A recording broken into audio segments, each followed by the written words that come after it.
सहनावतु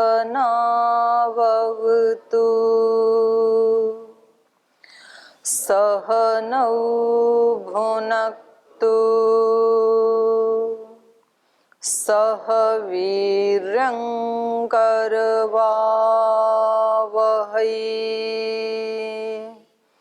तेजस्विनावधीतमस्तु मा विद्विषावहै। ॐ व्रतानां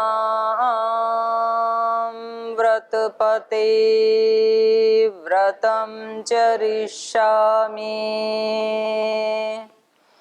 तच्छकेयं तन्मे राध्यताम् इदमहमनृतात् सत्यमुपैमि। ॐ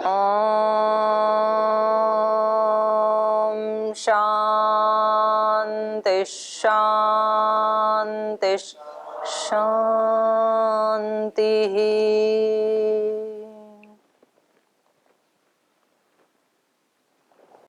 तो अपने आश्रम में पहुंचने के बाद महर्षि विश्वामित्र और राम लक्ष्मण अब ये यज्ञ की तैयारी कर रहे हैं और ये यज्ञ की रक्षा के लिए इस सर्ग में राक्षसों का संहार किया जाना है।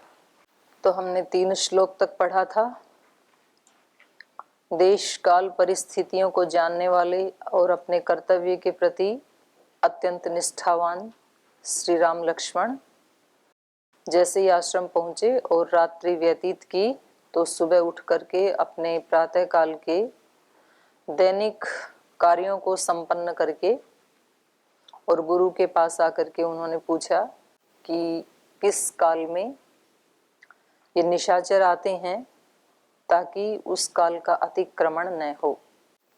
तो इस प्रकार से युयुत्सया युद्ध की इच्छा वाले ये दोनों भाई जब इन्होंने ऐसे पूछा अपने आप ही जाकर के अपने गुरुजनों से कि कहीं काल का अतिक्रमण ना हो, नहीं तो पता चले कि आए तो थे असुरों का विनाश करने के लिए और बैठे हैं कमरे में और गुरुजी को बार बार भेजना पड़े, अरे बुला के लाओ उनको, आए थे युद्ध करने के लिए। बोल जो तो पता ही नहीं, कमरे में तो है नहीं। तो कहीं कोई जीने में जाके बैठ जाता, लक्ष्मण जाके छत पे बैठ जाता तो फिर तो असुरों का नाश नहीं हो पाता। तो ये कैसे प्रशंसा के पात्र बने। ते सर्वे मुनयः प्रशंससु प्रीतः प्रशंससु, प्रीति पूर्वक प्रशंसा की। वे कर्तव्य का पालन करने वाले हों तो श्री राम लक्ष्मण जैसे होने चाहिए। खुद आकर के पूछ रहे हैं अपने गुरुजी से कि बताइए हम तैयार हैं और हम उनको मार गिराने के लिए उत्सुक हैं, तो क्या हमें अपने अंदर के असुरत्व से नहीं लड़ना है? तो ऐसे ही हमें युद्ध के लिए उत्सुक रहना चाहिए। अपने आंतरिक आलस्य प्रमाद, अब लेट आना भी तो एक असुरत्व की निशानी है, तो क्या इससे नहीं लड़ना चाहिए? लड़ना चाहिए। प्रमाद करना, आ सकते हैं और फिर कमरे में बैठे हैं तो इसको प्रमाद बोला जाता है, तो क्या इस प्रमाद से नहीं लड़ना चाहिए? लड़ना चाहिए नहीं लड़ना चाहिए?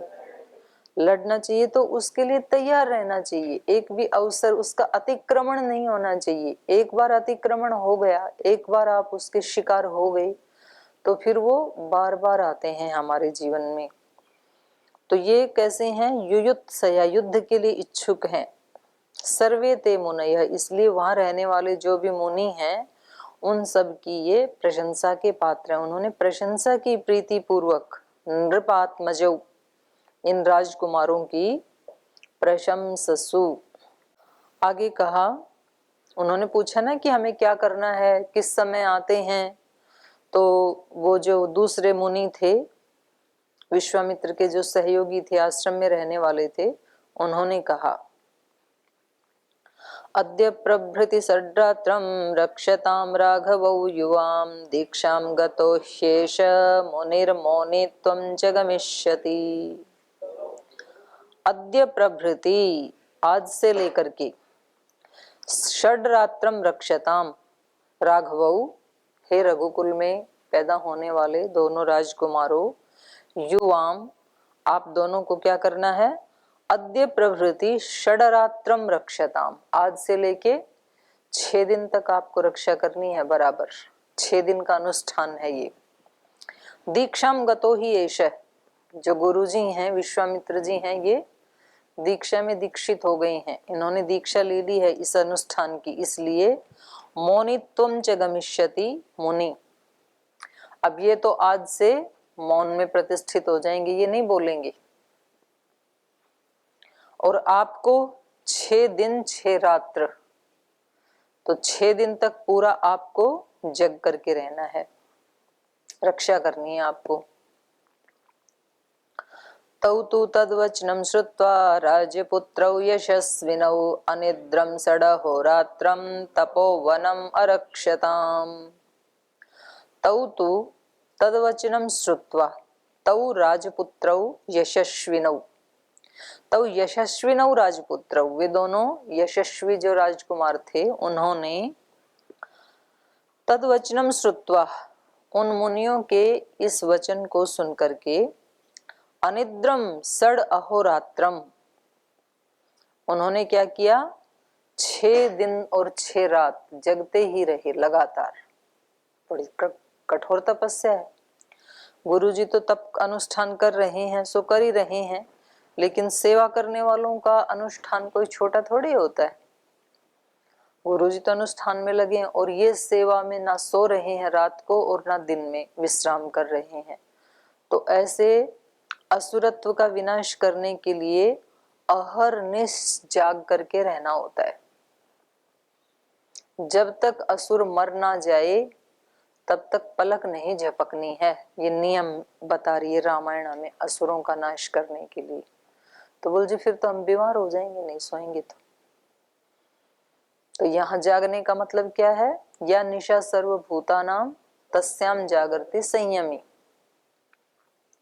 जो सब लोगों के लिए निशा है उसमें संयमी व्यक्ति उसमें भी जागता है। तो फिर ये संयमी सोता कब है, दिन में सोता है क्या? तो वहां यही बताया गया है कि उसकी जो नींद है वो भी जागरूकता पूर्वक है। नींद जागरूकता पूर्वक कैसे हो सकती है? नींद तो नींद ही है। नहीं, नींद भी तो 3 प्रकार की बताई गीता जी में, सात्विक, राजसिक, तामसिक। वो नींद वो थोड़े टाइम के लिए लेता है, 3, 4, 5 घंटे के लिए लेता है, लेकिन वो नींद ऐसी लेता है कि फिर बाकी के 18-20 घंटे वो बिना थके, बिना बीमार हुए, पूरी एकाग्रता के साथ समाहित चित्त होकर के अपनी सेवाएं दे सके प्रसन्नता पूर्वक। ऐसी नींद लेता है वो। ऐसी नहीं लेता है कि उठने के बाद भी फिर ऐसे लटके आते रहें, या दिन में मुंह फाड़ के उबासियां आती रहें, या याद करते समय थोड़ा सा किताब सामने लाए और उसके बाद लटके मारने लगे। तो फिर इसका मतलब रात की नींद ठीक से हो नहीं पाई, शरीर को एक एक सेल को पूरा विश्राम मिल नहीं पाया, इसलिए वो विश्राम की डिमांड कर रहे हैं। तो केवल कमरे में या बेड के ऊपर 6-7 घंटे पड़े रहे हम कंबल ओढ़ के, तो इतने से शरीर को विश्राम नहीं मिलता है जब तक आपकी नींद भी जागरूकता पूर्वक ना हो। क्योंकि जीवन का आधा हिस्सा जाता है किसी किसी का, तो किसी किसी का 1/3 तो सभी का ही जाता है, सोने में ही व्यतीत होता है। जितना हमारा जीवन है उसका तीसरा हिस्सा 30-33% तो सोने में ही जाता है। तो केवल हम उस नींद को भी यदि संवार लें तो समझ लो कि जीवन का तीसरा हिस्सा तो हमने कम से कम सदुपयोग कर ही लिया।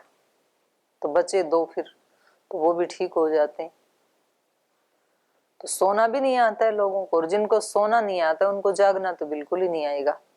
तो यहाँ जागरूकता की बात है। जिसको अपने असुरत्व का विनाश करना है उसको एक पल भी सोना नहीं है, अहोरात्र जागते रहना पड़ेगा। जागने का मतलब है अवेयरनेस, कितने घंटे के लिए बेड पे जाना है और इतने घंटों में कैसे मुझे जैसे लोग 8 घंटे सोते हैं और योगी 4 घंटे सोता है, तो उसको पता है कि मुझे कैसे 4 घंटे में 8 घंटे की नींद वाली पूर्ति करनी है। ये भी एक कला, सोना भी तो एक कला है, तो सोना ही नहीं आता है। 1-2 घंटे तो सोने से पहले करवटें बदलते रहते हैं, 1 घंटा उठने के बाद करवटें बदलते रहते हैं। हाँ बस अभी उठा, अभी उठा, और बैठे बैठे फिर दोबारा सो जाते हैं कंबल ओढ़ के। बोले अभी बस बैठ के ना थोड़ा सा, दीदी ने बताया था कि उठते ही संकल्प करना चाहिए, थोड़ा ईश्वर को याद करना चाहिए, तो बस मैं 5 मिनट याद कर लेता हूँ फिर उठूंगा। तो 5 मिनट के बाद तो 1.5 घंटा हुआ मिलता है। अब 4 बजे उठे थे और बज गए 5:30, तो बड़ा लंबा, ये तो भगवान का नाम लिया आपने। तो जागने का मतलब यही है यहाँ पर, ये जो अहोरात्र जगते रही, इसका मतलब क्या है? सजगता। रात में भी दोष ना हो ना, नींद में भी कोई दोष ना हो, तब मानना कि अंदर से अंतःकरण विशुद्ध हो रहा है। नहीं तो व्यक्ति जो दिन में नहीं करता वो रात को कर लेता है। दिन में खाना नहीं खाते हैं, जो उपवास करते हैं वो सपने में खूब अच्छा खाना खा लेते हैं। जो दिन में किसी के ऊपर नाराजगी अभिव्यक्त नहीं करते हैं, वो रात को या तो वो शेर के पीछे भागते हैं या शेर उनके पीछे भागता है, भयभीत रहते हैं फिर। तो ये सारे हमारे अंदर जुड़ते रहते हैं संस्कार, एक एक एक एक। तो जागते रहने का अभिप्राय, अहोरात्र जागने का मतलब यही है कि प्रतिपल क्षण तत्क्रमयो संयमात विवेकजम ज्ञानम। प्रतिपल यदि हम सजग रहेंगे तो हम रात को भी सजग ही रहेंगे, क्योंकि वो सजगता हमारे सबकॉन्शियस माइंड में घुस जाती है। फिर व्यक्ति त्रुटि करता नहीं है। जागते हुए जिसने अपने विचारों को कंट्रोल कर लिया कि ये विचार, जैसे ही विचार आया कोई और हमने उसको पकड़ा कि ये कहाँ से आ गया, ये तो मेरे काम का है ही नहीं, तो फिर उसके रूट का पता लगेगा कि ये इस कारण से आ गया। ये आया कैसे?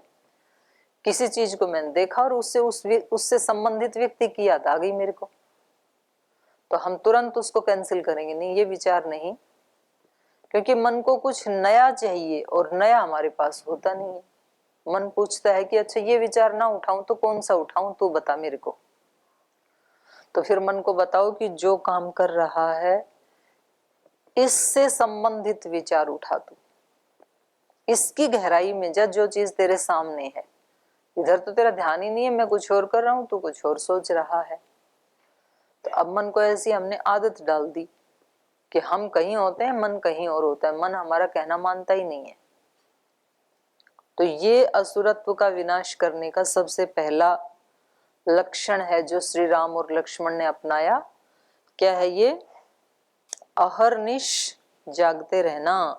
अनिद्रम षड अहोरात्रम तौ यशस्विनौ राजपुत्रौ।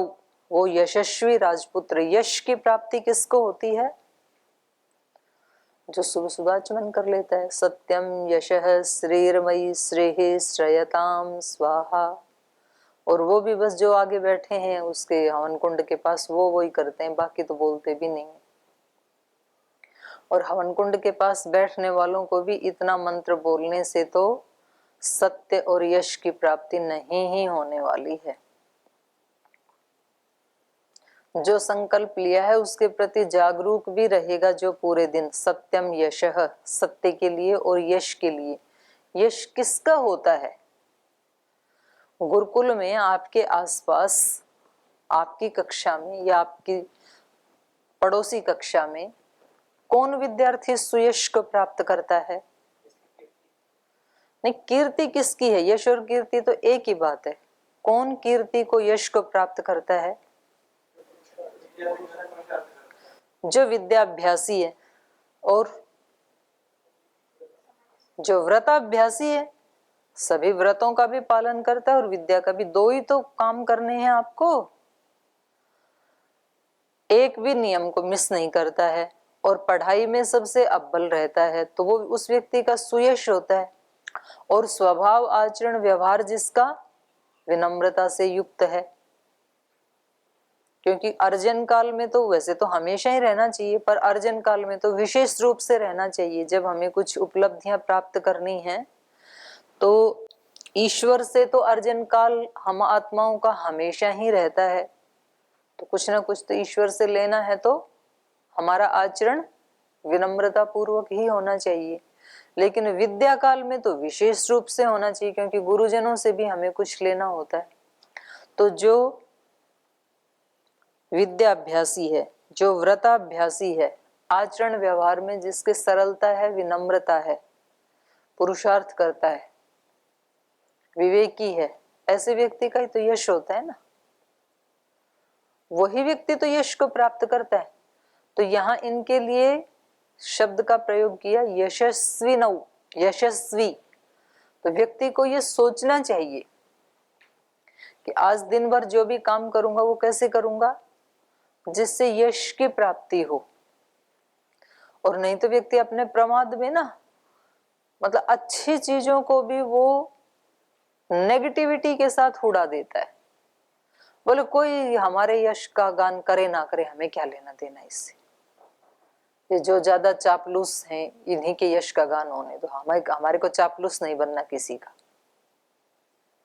क्या कर सकते हैं इसका, तो इसका कुछ नहीं किया जा सकता। मतलब किसी की श्रद्धा भक्ति को भी ये चापलूसी का सर्टिफिकेट दे रहा है अपने दोषों को छिपाने के लिए, तब उसका कुछ भी नहीं किया जा सकता। तो हमें ये पढ़ने के साथ साथ ना इसके जो एक एक शब्द आते हैं वो इसी समय ही हमें अपने अंदर अंकित करने चाहिए। रामायण पढ़ने का तो तभी फायदा है, तभी तो इसकी पूर्ति है। तो इन्होंने इन दोनों भाइयों के लिए महर्षि वाल्मीकि जी ने जो संबोधन दिए, यशस्विनौ तौ यशस्विनौ राजपुत्र, वो दोनों यशस्वी राजपुत्र जो हैं उन्होंने तद वचनम श्रुत्वा, उनके वचनों को सुन करके षडरात्रम अनिद्रम तपोवनम अरक्षताम, 6 रात और 6 दिन तक अहोरात्र तपोवन की उन्होंने रक्षा की। तपोवन भी, तपोवन कहीं दूर नहीं, हमारा ये शरीर ही हमारा तपोवन है। इस शरीर में रहते हुए ही आत्मा को, इसी को ही अलग अलग जो ऋषि, कोई इसको मंदिर बताता है, कोई इसको शिवालय बताता है, यहाँ इन्होंने तपोवन बता दिया है। तो जो भी अच्छी से अच्छी चीज, अच्छी से अच्छा जगह आप कल्पना करते हैं कि मैं वहां जाके तपस्या करूं, आपके मन में आता मैं गंगोत्री जाऊं, तो यही गंगोत्री है। क्योंकि वहां जाकर के आंख बंद करने के बाद गंगोत्री तो दिखेगी नहीं, अंदर ही देखना है। कहीं भी किसी भी स्थान पे जाकर के जो अंतिम लक्ष्य है वो क्या है, अंदर ही देखोगे वहां जाकर के। तो जब वहां जाके भी अंदर की यात्रा करनी है तो यहाँ बैठे बैठे ही कर लो, फिर अंदर तो अंदर ही है, वो अंदर तो यहाँ भी वैसा ही है, वहां जाके भी वैसा ही है। अंदर में तो कोई चेंज नहीं आता है, और बाहर वाला जो है वो देखना नहीं है। तो हमारा तपोवन, हमारी काशी, हमारी मथुरा, हमारा हरिद्वार, वो सब यही है। तो इसमें जो अहरनिश जाग करके रहता है और रक्षा करता है अपने इस तपोवन की, कि इस तपोवन में कोई असुर ना घुस आए, वो व्यक्ति यशस्वी बनता है।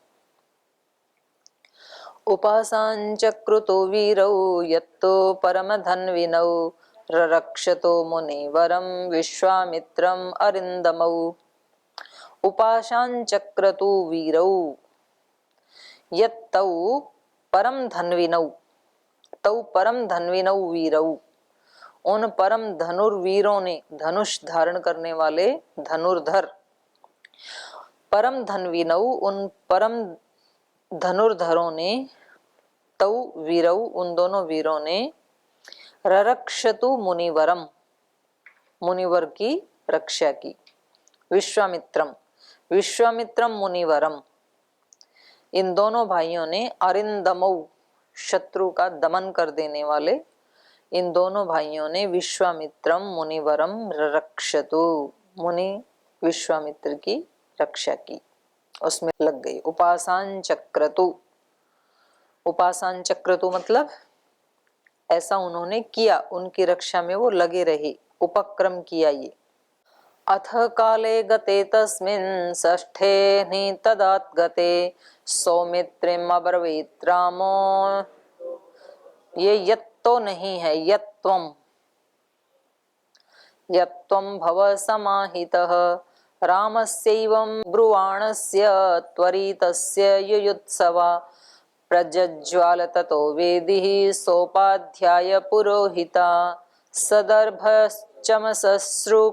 समित कुसुमोच्चया विश्वामित्रेण सहिता वेदिर्जज्ज्वाल सरित्विजा मंत्रवच्च यथा न्यायं यज्ञोऽसौ समप्रवर्तते आकाशे च महान् शब्द प्रादुरासीद् भयानकः आवार्य गगनं मेघो यथा प्रावृषि दृश्यते तथा मायां विकुर्वाणौ राक्षसौ अभ्यधावताम् मारीचश्च सुबाहुश्च तयो अनुचरास्तथा आगम्य भीमसङ्काशा रुधिरौघान् वासृजन्। अथ काले गते, तो इस प्रकार से वो तैनात हो गए अपनी ड्यूटी के ऊपर। और गते काले, कुछ समय बीत जाने पर,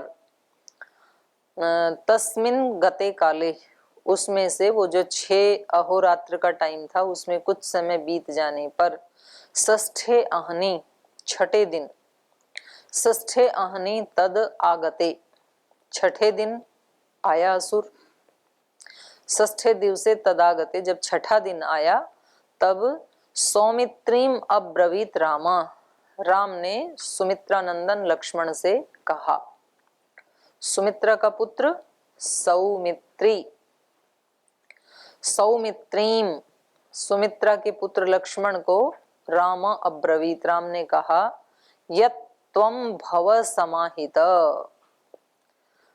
कहा कि लक्ष्मण अब समाहित, तैयार हो जाओ, क्योंकि 5 दिन बीत गए, आज अंतिम दिन है अनुष्ठान का।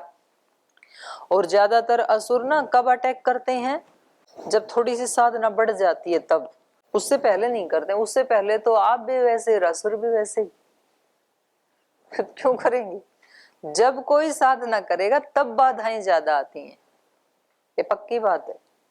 आपने जैसे निर्णय किया कल से मैं एक बार भी देर से नहीं उठूंगा, तब कल ही आपको ज्यादा नींद आएगी। या फिर आप कल तो अपने जोश जोश में उठ जाएंगे, और ऐसे आपने 10, 15, 20 दिन आप उठते ही चले गए। अब आपको लगा कि अब तो मेरे को आदत पड़ गई, अब मेरे से गलती नहीं होगी, तो फिर आपको 20वें 21वें दिन अच्छी सी नींद आने लगेगी। फिर वो टूट जाएगा। आपको लगेगा कि कई दिन हो गए 4 बजे उठते उठते, चलो आज एक दिन सो लेता हूं। और फिर वो एक दिन ऐसा आया कि उसमें दूसरा, तीसरा, चौथा, पांचवा, 7, 8 दिन गुजर जाते हैं। फिर व्यक्ति को लगता है अरे ये तो मतलब शुरू किया था अच्छा अभ्यास, ये तो फिर गड़बड़ हो गया। फिर वो फिर दोबारा शुरू करता है, फिर 10, 20, 15 दिन निकलते हैं, फिर 1-2 दिन ऐसे आ जाता है, ऐसे होता रहता है। तो अब इनको जागते जागते 5 अहोरात्र हो गए, छठा दिन आया, तो इसलिए उसको अलर्ट कर दिया। तो जैसे जैसे व्यक्ति आगे बढ़ता है, ऊपर उठता है साधना में, वैसे वैसे उसको और ज्यादा जागरूक होने की आवश्यकता है। क्योंकि दूसरे लोग तभी अटैक करते हैं, वो कोई ना कोई ऐसी बात बोलेंगे, कोई ना कोई ऐसा व्यवहार करेंगे, कुछ ना कुछ तो करेंगे। वो उनके अंदर का जो असुरत्व है वो दूसरे के देवत्व के ऊपर प्रहार करेगा, क्योंकि उसको सुहाता नहीं है कि मेरे आसपास कहीं देवत्व की या दिव्यत्व की स्थापना हो जाए। तो वो अपने अंदर भी ऐसे युद्ध होता रहता है, देवत्व असुरत्व दोनों अंदर भी हैं। तो जो अंदर वाला असुरत्व है वो उसके आसपास वाले देवत्व को पसंद नहीं करता है। और बाहर भी ऐसे होता है, अगर आपका साथी, आपका क्लासमेट, रूममेट, उसको यदि इच्छा नहीं है जल्दी जगने की या व्रतों का पालन करने की, तो वो कुछ ना कुछ तो ऐसा करेगा, यदि आप व्रतों का पालन करने वाले हैं तो उसमें बाधा डालने की कोशिश करेगा। वो तो वो उसमें कहीं शोर मचाएगा, कहीं खर्राटे मारेगा, कहीं आपकी शिकायत करेगा या झगड़ा करेगा, कुछ तो करेगा, क्योंकि उसको वो सुहाता है नहीं। उस समय अलर्ट हो जाना चाहिए व्यक्ति को। तो इन्होंने अपने भाई से कहा, सौमित्रिम अब्रवीत रामा यत्त्वं समाहित भव, समाहित चित्त हो जाओ और ज्यादा फोकस कर लो अपने इसको, लक्ष्य को, सावधान हो जाओ। रामस्य एवं ब्रुवाणस्य त्वरितस्य युयुत्सया, युयुत्सया त्वरितस्य रामस्य एवं ब्रुवाणस्य, युद्ध का इच्छुक, युद्ध का इच्छुक मतलब असुरत्व का विनाश करने का इच्छुक, त्वरितस्य रामस्य, जिसको बहुत त्वरा है, जल्दी है, वो ऐसा नहीं है कि हो जाएगा धीरे धीरे, आज नहीं मरे तो कल मर जाएंगे, कौन सी जल्दी आ रही है, ऐसे भाव में नहीं है, त्वरित है।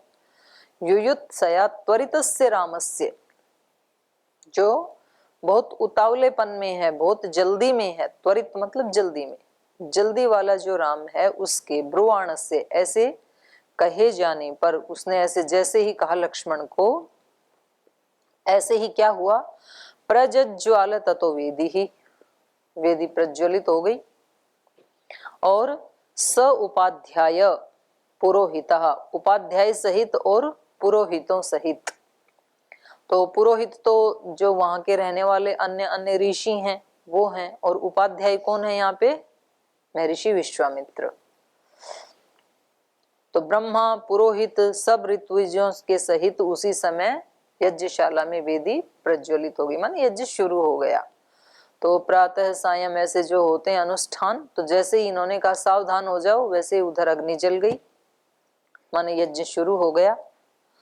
सदर्भम स चमसः श्रुका स समित स कुसुमोच्चया, सकार जो है इसका संबंध सबके साथ है, स मतलब सहित, स दर्भः, दर्भ सहित, दर्भ का वो आसन बनता है ना, दर्भ मतलब कुशा, कुशासन भी है यज्ञशाला में। स दर्भः स चमस, चमसा सहित जिससे घी डालते हैं, स चमस श्रुका, श्रुआ सहित, श्रुआ भी घी भी डालते हैं उससे और जल सिंचन भी करते हैं, श्रुआ, श्रुआ सहित। स समित, समिधाएं भी हैं वहां पर, समिधाओं सहित। और स कुसुम उच्चयः, ऊंची, ऊंचे से चिनाई की है कुसुमों की, माने रंगोली आदि डाली होगी उस पे, यज्ञ वेदी पे फूलों से भी डालते हैं ना आप लोग, ऊपर ऊपर चढ़ाते हैं। तो स कुसुमोच्चया, कुसुम की उस डेकोरेशन के साथ सज्जा सहित ऐसी जो यज्ञ वेदी है, यज्ञ वेदी में ये सारी चीजें हैं, वहां दर्भ भी है, चमसा भी है, श्रुआ भी है, समिधाएं भी हैं, फूलों से उसको सजाया गया है। विश्वामित्रेण सहिता, और वो वेदी कैसी है, विश्वामित्र सहित, विश्वामित्र भी वहां बैठे हैं। वेदी जज्वाल स ऋत्विजा, ऐसी वो यज्ञ वेदी ऋत्विजों सहित, ऋत्विज भी वहां बैठे हैं, ऋत्विज जो मंत्रोच्चारण करने वाले हैं उन सहित, माने सभी वहां के आश्रमवासी महर्षि विश्वामित्र वहां उपस्थित हैं, और यज्ञ में प्रयुक्त होने वाले सभी साधन भी वहां पर उपस्थित हैं, और उन सब के सहित ये जो वेदी है इसमें अग्नि प्रज्वलित हो गई। मंत्रवच्च यथा न्यायं यज्ञोऽसौ संप्रवर्तते, आकाशे च महान् शब्दः प्रादुरासीत् भयानकः। और फिर क्या हुआ, यथा न्यायम मंत्रवच्च, वहां पर मंत्रों का भी उच्चारण हो रहा है, यथा न्यायम, जैसा उस अनुष्ठान में जो मंत्र बोलने चाहिए थे, न्याय्य थे जिन मंत्रों का उच्चारण करना, उनका उच्चारण भी हो रहा है। असौ यज्ञ समप्रवर्तते, इस प्रकार से ये यज्ञ प्रारंभ हुआ, समप्रवर्तते माने प्रारंभ हुआ,